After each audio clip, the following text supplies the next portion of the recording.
For more, let's speak with former Deputy Assistant of Secretary of State, Joel Rubin, who joins us from Chevy Chase, Maryland. Joel, thanks for joining us. Of course, Kalev.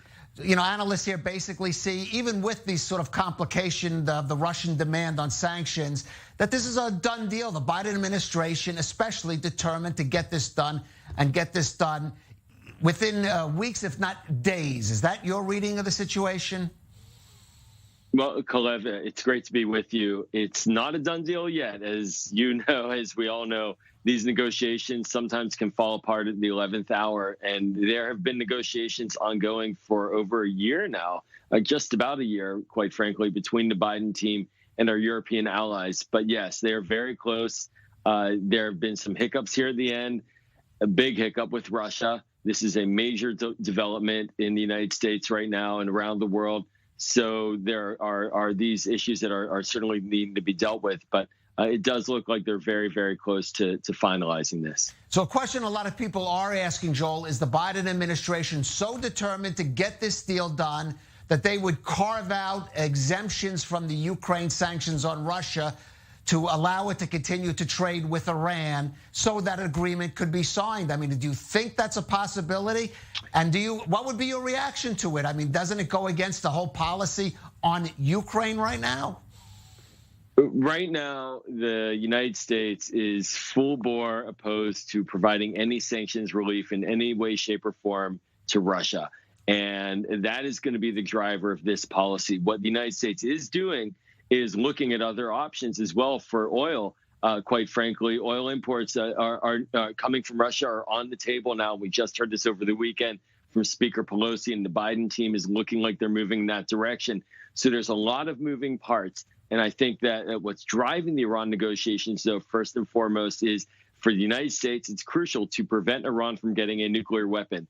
We're watching what Russia does when they have nuclear weapons. They use them to bludgeon their adversaries and intimidate the supporters of those adversaries, as we're seeing on Ukraine. So that's the core interest here for the United States.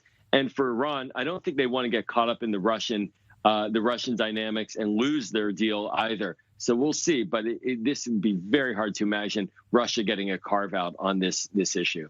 Right. Now, Joel, the Israeli Air Force revealing that it shot down 2 Iranian drones last year heading to Gaza with weapons, releasing this footage, disclosing cooperation with other countries. It's quite possible this was done in coordination with the United States, perhaps highlighting these other activities of Iran that are not going to be clearly included in this deal, which was not the longer, stronger deal. So is there something the Biden administration has to give Israel now concretely in some of these other security areas in order to make the nuclear deal more palatable? Right, you're right, Kalev. In the longer and stronger frame, it seems like it's moving towards a compliance for compliance, a return to the original terms of the deal, perhaps with extensions, of course, related to the time frames. And with Israel, the coordination has been robust.